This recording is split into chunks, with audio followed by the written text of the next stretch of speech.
దేవుడిని స్తుతించడానికి చాలా కృతజ్ఞత కోల్పోతున్నారు. దేవుడు కోరుకునేది ఈరోజు మీతో నేను ముచ్చరించబోతున్నాను.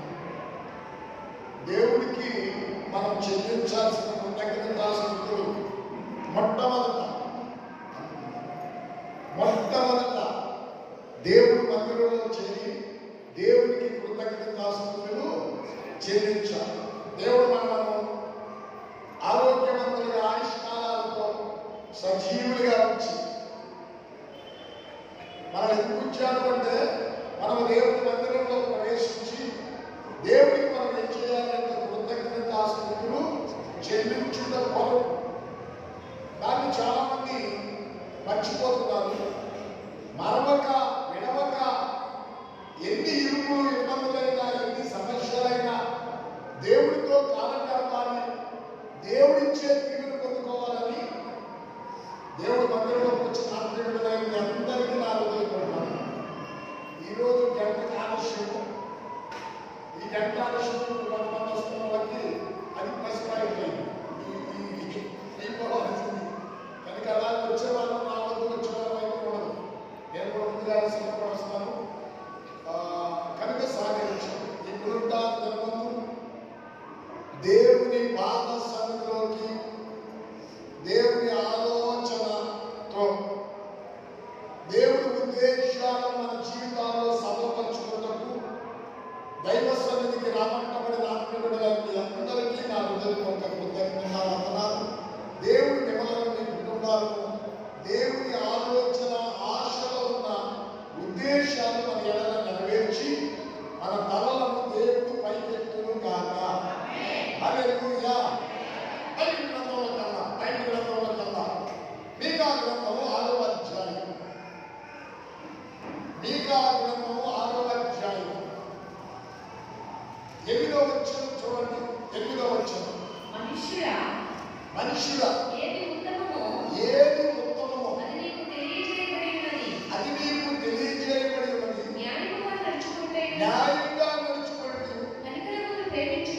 కనికరమును ప్రేమించుటయు దీన మనస్సు కలిగి నీ దేవుని యొక్క ప్రవర్తించుటయు ఇదే కదా యెహోవా కోరుకున్నది. ప్రార్థన చేసుకుంటారు. అందరూ తలలు వచ్చి కలుగుతుంది. దేవుడి సన్నిధిలో సహకరించారు. అద్భుత దేవుడు, ఆశ్చర్యకరుడా, మీ శ్రేష్టకరమైన పరిశుద్ధ నామమునకు స్తోత్రం. మీరు నడిపించుకున్న మీ బిడ్డలందరినీ బట్టి స్తోత్రం. చదవబడిన భాగమును దీవించారు. ఈ 2026లో మొదటి పునరుత్థాన దినమందు మీ బిడ్డలకు మీ ఇవ్వటానికి నిశ్చయించిన మీ ఆలోచన, మీ కోరికలు మీ బిడ్డలమైన మా అందరి పట్ల సర్వపక్షం మీరు మాట్లాడాలి.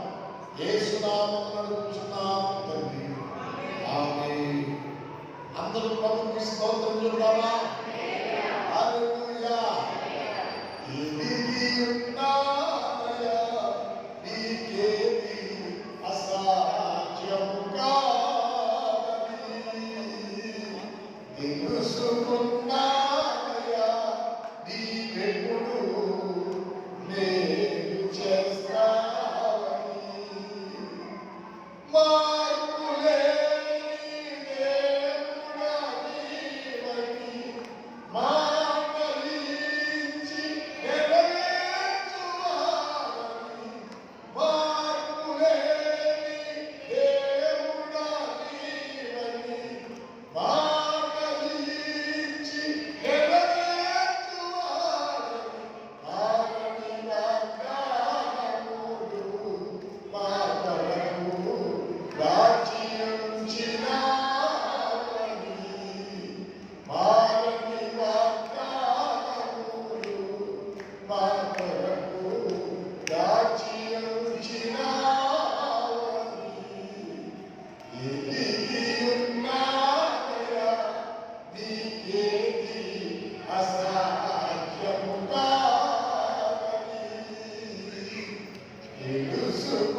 2026 మొదటి వారంలో ప్రభు మనల్ని ప్రవేశపెట్టాడు.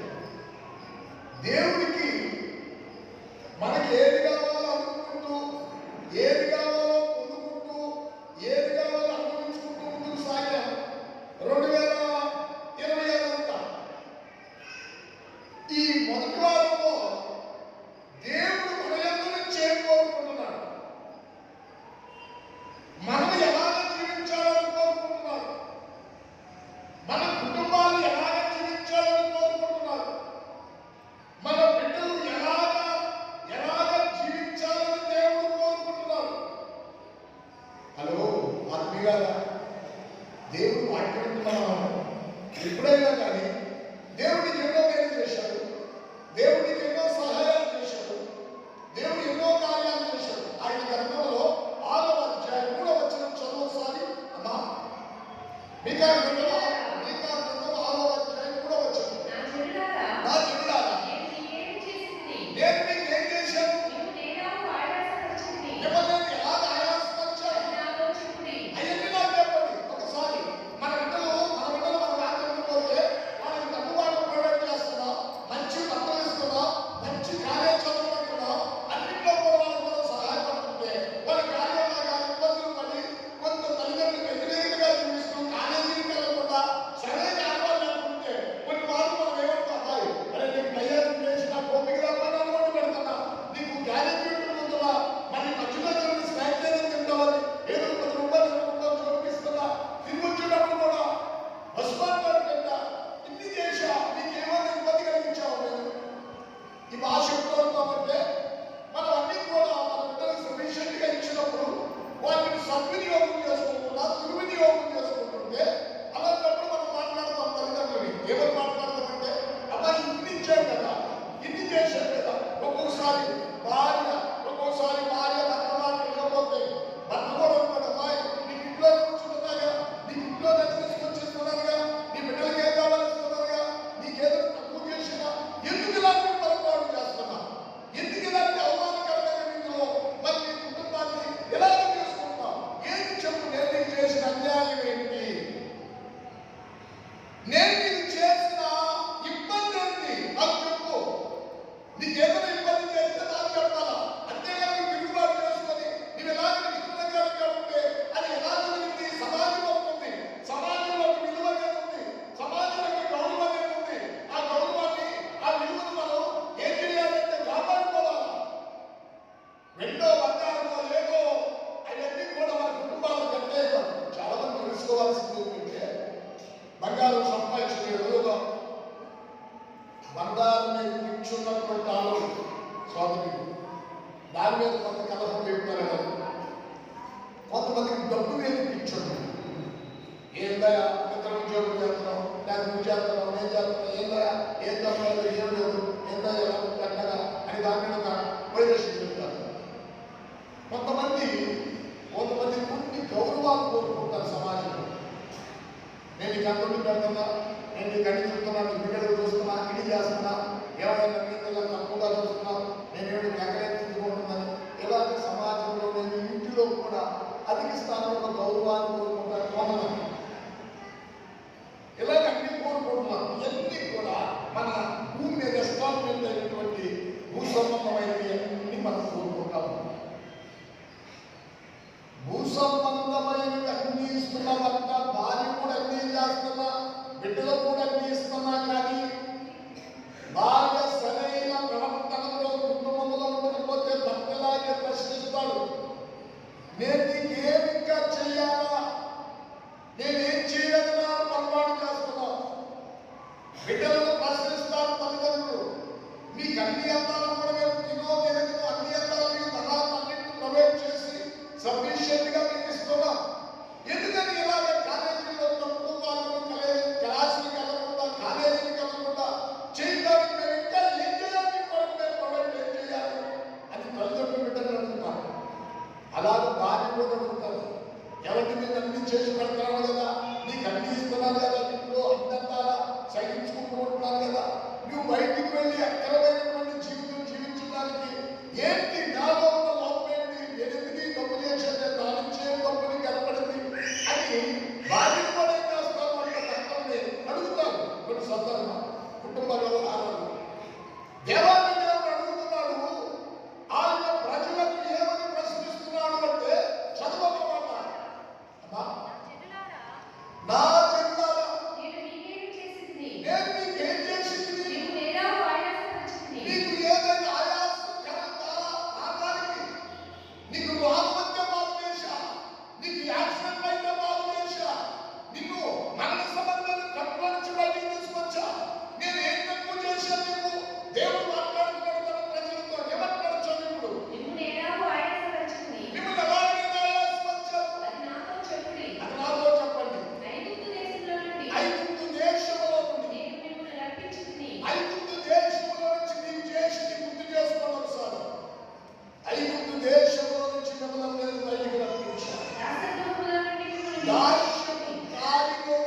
పంచాయతీ దాకా ఐగుప్తుల ఇళ్లలో లెక్కలు కానీ వాళ్ళ చెప్పులు కొట్టడం కానీ లీస్ట్గా ఉండే పాత్రలుగా ఉంటుంది కానీ వాళ్ళు ఇల్లు కట్టుకుంటుంటే ఇటుకలు మట్టిని కొట్టి ఇటుకలు కాల్చడం కానీ లోయెస్ట్ కేటగిరీలో ఉండేటువంటి బెగ్గర్స్ లాంటి చేసే వాళ్ళని కూడా దేవుని జనాంగమైన ఇశ్రాయేలు చేసేవాళ్ళు ఆ రోజుల్లో.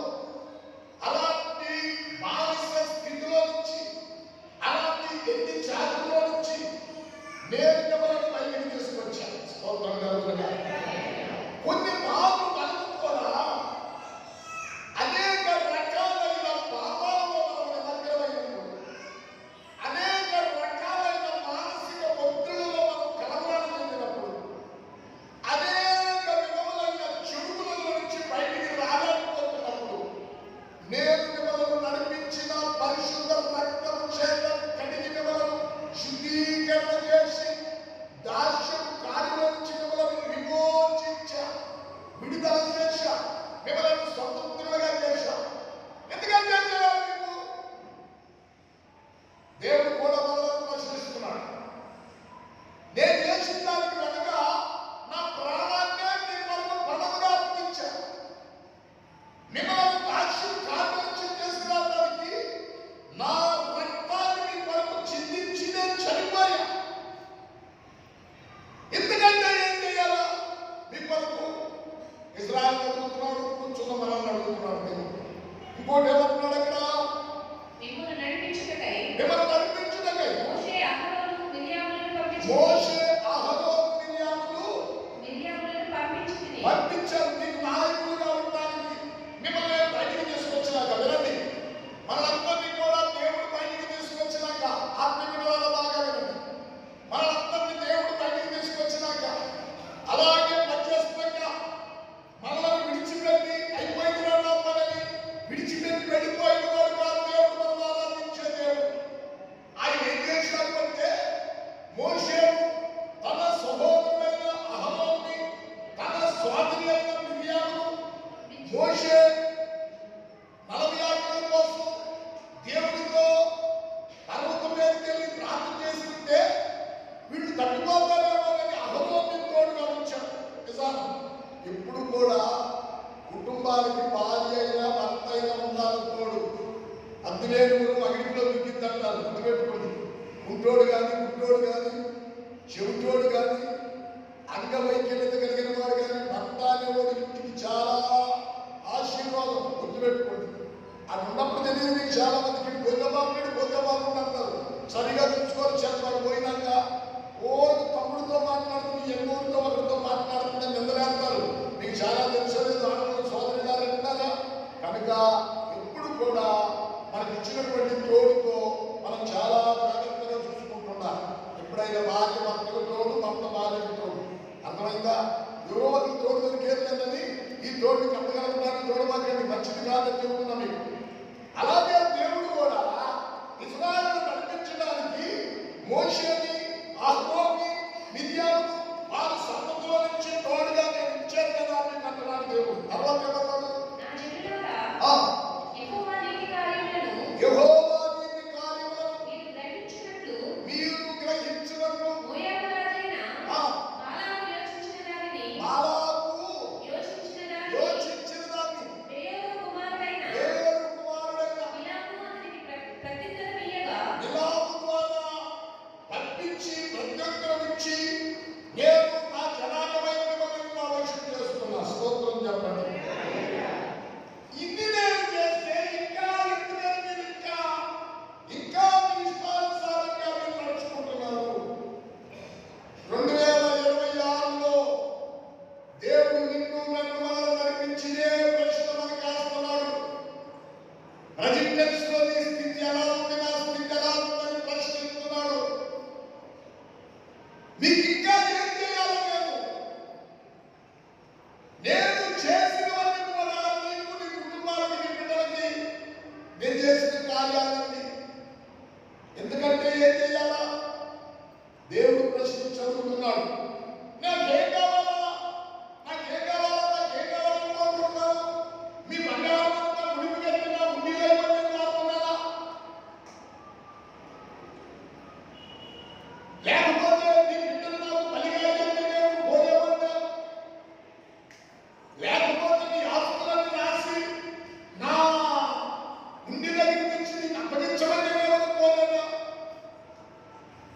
నాకేది అవసరం లేదు. వెండి బంగారము నీవే కదా, కొండపైన పశువులు నీ వశమే కదా.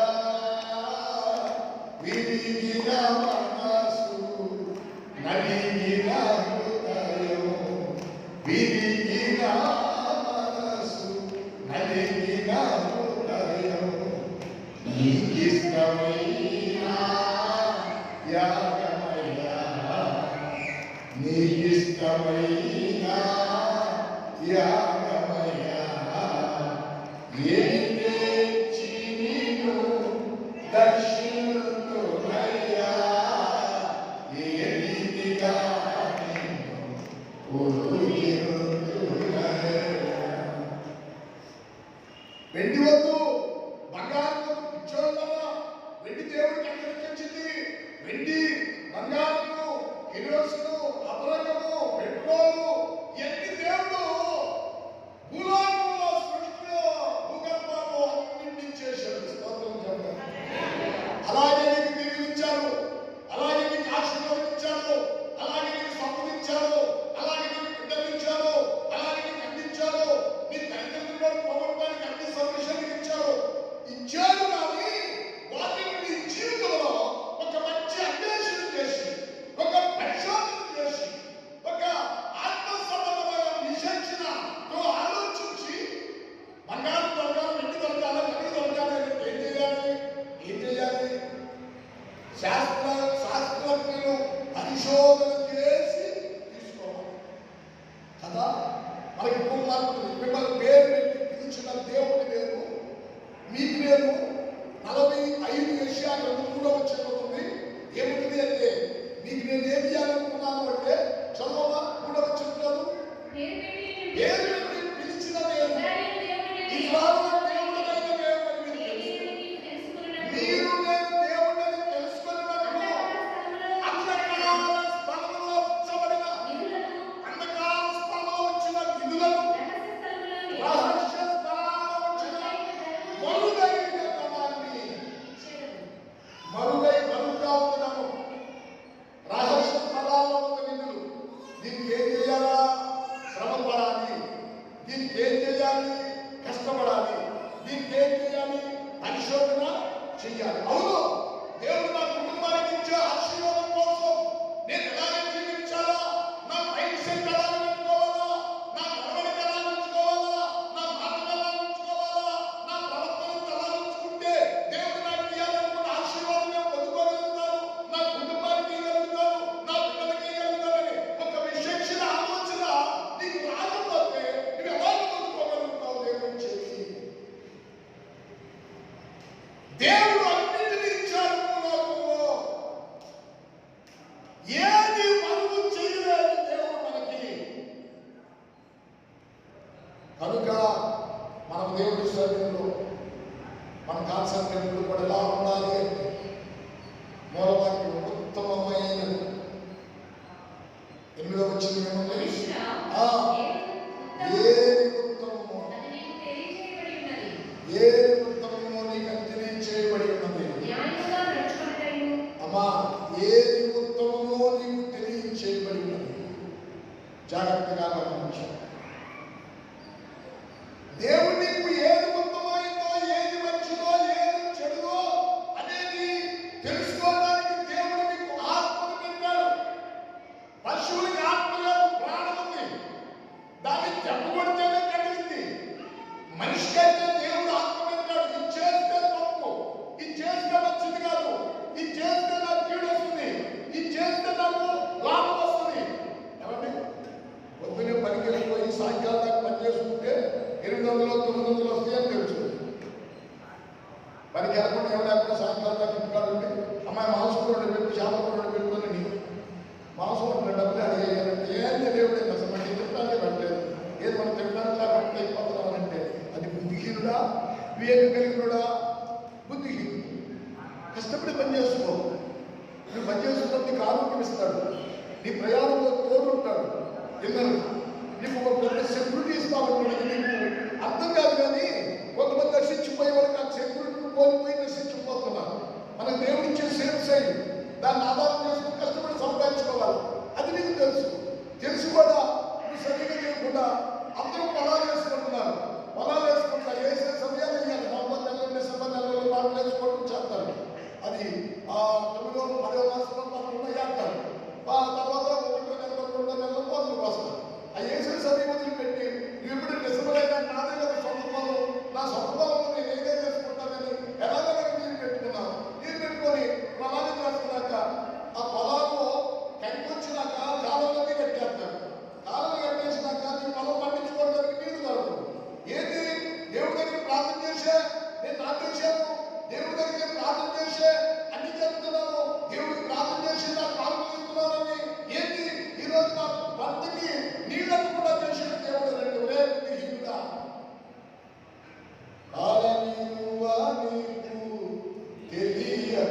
అనుకూల సమయం ఇదియే గగరా శరదినము ఇదియే నీతి అనుకూల సమయం ఇదియే గగరా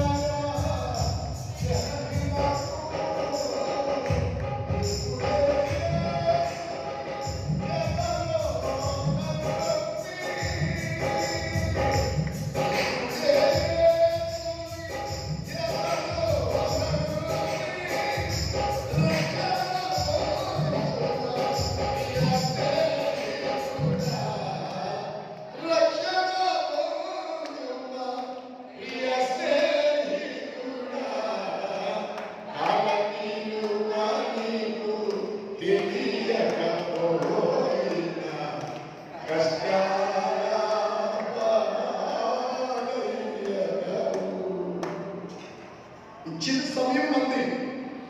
ఆ సమయాన్ని ఏం చేయాలా? ఓ మానవుడా, ఓ మనుషుడా, నీకు ఇచ్చిన మంచి సమయాలు ఎదిగి ఆ సమయాన్ని నువ్వు అందరిలాగా జ్ఞానంతో నాటేసుకొని నీళ్లు పెట్టుకొని అలాగే పండించుకుంటా ఉంటే ఇంకెందుకంటే ఏం కావాలి నీకు? ఒకసారి ఆలోచించు. ఎందుకంటే ఏం కావాలి నీకు? అన్నీ కూడా అందరికి ఇచ్చినట్లే. వాడు తాగుబోతుడు పరమేశ్వరుడు, వాడు పంట బాధ పట్టింది, వాడు బాధ తెచ్చుకున్నాడు. దేవుడు లేడు, దేవుడు సన్నిధి లేదు, ఎవరికేం లేడు, వాడి బాధ నీకు బాధ పడింది.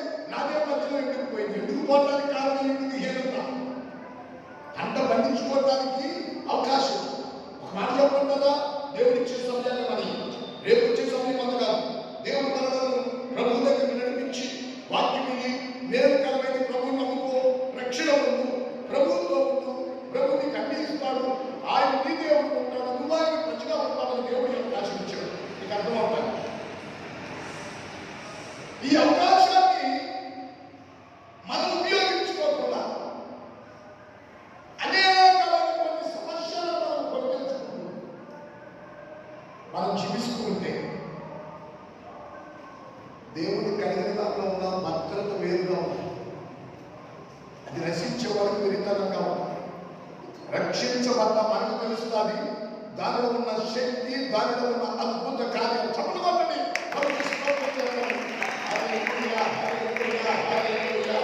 దైవ సన్నిధిలో ప్రయాణం చేస్తున్న మనం ఎరగవచ్చు. ఏది ఏది ఏది చేస్తే దేవుడికి ఇష్టంగా మనం భూలోకంలో జీవిస్తున్నాం. మనకి ఏది అవసరం, ఏది అనవసరం వింటున్నారా? 2026 ప్రభుత్వం నడిపించారు. మనమందరూ ఎరగాల్సింది ఏంటంటే మనకి ఏది కావాలి, అవసరమైంది ఏంటి, అనవసరమైంది ఏంటి. అనవసరమైన వాటిని కదిలించుకోకూడదు. మనకి అవసరమైన దాన్ని మనం తీసుకోవాలి. అలాగే మనం పరిశీలన చేసుకుంటూ, అలాగే మనం పరిశోధన చేసుకుంటూ అవసరమైన తీసుకుంటానికి బ్రతుకు తెరువులన్నీ, కృపాక్షేమములన్నీ వెతవచ్చు. చిరకాలం నువ్వు దేవుని మందిరంలో ఉంటావు, నువ్వు ఆనందకరంగా ఉంటావు, నువ్వు సంతోషకరంగా ఉంటావు, నువ్వు మేలుకరంగా ఉంటావు. ఆమేన్. అవసరమైనది బైబిల్ చెబుతున్న సత్యుల కన్నా మనకు పరిచయమైన భాగంలోనే లూకాసు వార్తలో 10వ అధ్యాయం 41వ వచనం. లూకాసు వార్త 10వ అధ్యాయం 41వ వచనం. త్వరగా చదవండి. అందుకు ప్రభువు, మార్తా, మార్తా, మార్తా, నీవు అనేకమైన పనులను గూర్చి నీవు అనేకమైన పనులను గూర్చి విచారం కలిగి తొందరపడుచున్నావు గాని తొందరపడుతున్నావు కానీ అవసరమైనది ఒక్కటే. అవసరమైనది ఒకటే. మరియా ఆ, ఉత్తమమైన దానిని ఏర్పరచుకొని ఉత్తమమైన దాన్ని, అవసరమైన దాన్ని ఏర్పరచుకుంది. దేవునికి మహిమ కలుగును గాక. జాగ్రత్తగా వినండి. యేసుక్రీస్తు ప్రభువారి లోకంలో ఉన్నప్పుడు ఆయన మనకి ఇచ్చిన సందేశం ఏది ఉత్తమమైనది, ఏది మనకు అవసరమైనది. నాలుగు దేవుడి దగ్గరికి వస్తున్నాం. దేవుడికి ఏది కావాలి నీ దగ్గర ఎక్కువ? ఏది నీకు అవసరమైంది? నీ జీవితానికి ఏది అవసరం? జ్ఞాన భద్రతలు అవసరమా? జ్ఞానంలో ఎంతో చేసుకోవడం అవసరమా? ఎదుటి వారి గురించి ఉంచుకొని నీ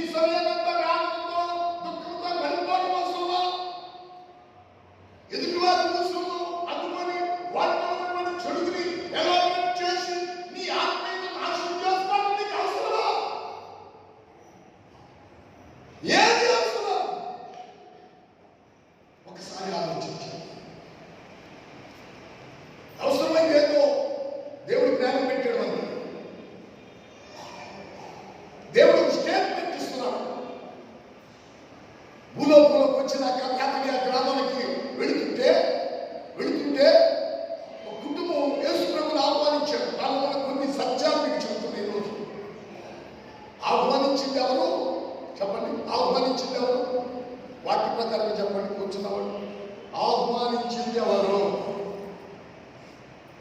చెప్పండి. వాక్యం చదువుతూనే ఉంటారు కదా. ఆహ్వానించింది ఎవరు అంటే మార్త ఆహ్వానించింది. ఏం చేసింది చెప్పండి? మార్త ఏం చేసింది? ఇంట్లో చేర్చుకుంది. మనం కూడా ఒకసారి ఏంటంటే మా ఇంట్లోకి వస్తే వచ్చావు కానీ మా ఇంట్లోకి రావాలని గుడి గోడల్లో కూడా దేవుడు గుడిలో కూర్చుంటున్నా దీనిలో నాకు వచ్చేటప్పుడు వెళ్ళిపోతే వెళ్తాం. గుడిలోకి వచ్చినాక గుడి గోడలలో ఉన్న దేవుణ్ణి చేర్చుకున్నది మరియ. ఉత్తమమైన ఏంటి? ఊరికి మందిరానికి వచ్చి వెళ్ళిపోవడం ఉత్తమా? దేవుడు కోరుకునేది ఏంటి? ఏం కోరుకుంటాడు? నువ్వు మందిరానికి వస్తున్నావు. మందిరానికి వచ్చినాక దేవుడిని నీ లోపలికి చేర్చుకోవడానికి ఉత్తమమైనది అవసరమైనది ఏదన్నాడు. బాగా గమనించండి. ఆమె హృదయంలోకి చేర్చుకుంది, మార్గంలో ఇంట్లోకి చేర్చుకుంది. మరి మేము లోపలికి చేర్చుకుంది. లోపలికి చేర్చుకోవడానికి గల కారణం ఏంటి? నువ్వెందుకు చేర్చుకోలేకపోతున్నావు? నువ్వెందుకు మొత్తమైనది ఆలోచించలేకపోతున్నావు అంటే బయటకు చెప్పేసి వచ్చాను. కీర్తనల గ్రంథంలో 34వ సంకీర్తన 8వ వచనం చదవండి. కీర్తనల గ్రంథం 34:8వ వచనం. యెహోవా యెహోవా ఉత్తముడని రుచి చూచి యెహోవా తెలుసుకొనుడి. ఉత్తముడని రుచి చూచి తెలుసుకొనుడి. తెలుసుకొనుడి. ఆయనను ఆశ్రయించుచున్నాడు ఆయనను ఆశ్రయించేటప్పుడు ధన్యుడు. ఆమేన్. బాగా గమనించు. నువ్వెందుకు చేర్చుకోలేకపోతున్నావు? నీ హృదయంలోనికి ఎందుకు చేర్చుకోలేకపోతున్నావు? దైవం పిలిపించుకుంటున్నావు, ఇంట్లోకి ఆర్తించిస్తున్నావు, భోజనం పెడుతున్నావు, దైవం కలిగిన కాల్పిస్తున్నావు, గౌరవంగా చూసుకుంటున్నావు, అన్ని చేస్తున్నావు, కానీ నీ హృదయంలోకి ఎందుకు చేర్చుకోలేకపోతున్నావు? కారణం ఏంటంటే దేవుని యొక్క అద్భుతమైన దీవుని ఎలాంటిదో వెరగలేకపోతున్నావు. అబ్బాయి గాలి చేసి నెయ్యి వేసుకొని తింటే చాలా రన్నింగ్గా ఉంది. ఇల్లు వేసుకొని కారపొడి వేసుకొని నెయ్యి వేసుకొని తింటే ఎన్ని తిన్నా కానీ పని రుచిగా ఉంది. తింటున్న వాళ్ళు చెబుతుంటే రుచిగా ఉండలే, అదే ఉండలే, మాకు తెలియదా ఏం కాదు రుచి, దీనికంటే రుచి కలిగి ఉండేమో అని దేవుడు జవాబు చెప్తుంటారు. బలరామ గారికి ఎవరు జవాబు చెప్తారు? నోరు మూసుకోవటమే. అలాగా దేవుడు చేర్చుకోండి. చేర్చుకున్న వాళ్ళు ఎలా ఉన్నారులే, చేర్చుకున్న వాళ్ళు ఎలా ఉన్నారులే, వాళ్ళందరూ బాగున్నారా, వాళ్ళందరూ సరిగా ఉన్నారా, వీళ్ళందరూ సరిగా ఉన్నారు. ఏమి నీకు మంచి రుచికరమైన పెడుతున్నారు. ఇది తింటే నా ఆరోగ్యం బాగుంటుంది అనుకుంటే నీ మనసు కలిగి తిను. తిన్నదానికి వచ్చే బలంతో నీ ఇంట్లో నీ బిడ్డలకి పనిచేస్తూ విమర్శించుకొని ఈయనేది బాగుండు, ఈ సరిగా ఉండదు, ఎందుకులే మనకి అన్నట్టు తినకపోదు. ఈయనేదో చెప్పొచ్చాడు, ఈయనేదో చూడొచ్చాడు, ఏదో నేతి ఎంత అని చెప్తాడు. మనకు తెలియదేది రుచులు అనుకుంటూ ఉపయోగం ఉందా? ఉపయోగం లేదు. యెహోవా ఉత్తముడని రుచి చూడాలి. ఆరిపోయిన నా వెలుగు దీపం నువ్వే నా ఆత్మదీపం, నువ్వే నా ఆత్మదీపం. ఆరిపోయిన నా వెలుగు దీపం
మంచిని వదిలిపెట్టం.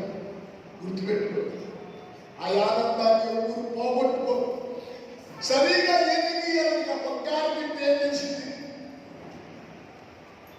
లేక 4 గాళ్ళు తిన్నాం, ఇంకా కడుపు నిండితే చేదుగా ఉందంటే ఏం తెలిసి వచ్చింది? ఎరిగి ఎన్నట్టుగా కాదు, దేవుడితో ఉన్న ఆనవాళ్ళు అలాగే కాదు. మనం పర్ఫెక్ట్ గా దేవుడిని చూపు నేర్చుకో. ఈ 2026లో ప్రభు మిమ్మల్ని ప్రవేశం ఏది మేలుకరమైందో ఆలోచించుకో. ఈ 2026 గట్టించిన కాలం తీసుకెళ్ళి బడ్జెట్ తీసుకుంటా. ఇప్పుడున్న పరిస్థితిని దేవుడు అన్ని క్షమించుకుంటూ నెట్టేసుకుంటూ వదిలివేసుకుంటూ నిన్ను కాపాడుకుంటూ వచ్చాడు. మా తన ఇంటిలోకి చేర్చుకుంది కానీ తన ఒంటిలోకి చేర్చుకుంది. మార్త దేవుని సముఖంలో యేసు ప్రభు ఇంట్లో తీసుకొని కాబట్టి ఉత్తమమైనది ఏంటో మనీలో ఉన్నది. మార్పులో ఉత్తమమైనది ఏమి లేదో ఈ కంపారిజన్ నేను పూర్తి చేస్తుంది. ఆమె వంట గదిని ఎంచుకుంది. మార్పు ఏది ఎంచుకుంది? యేసు ప్రభు ఎంచుకున్నాక దేన్ని ఎంచుకుంది? ఇవ్వదు కదా, దేన్ని ఎంచుకుంది? వంట గది.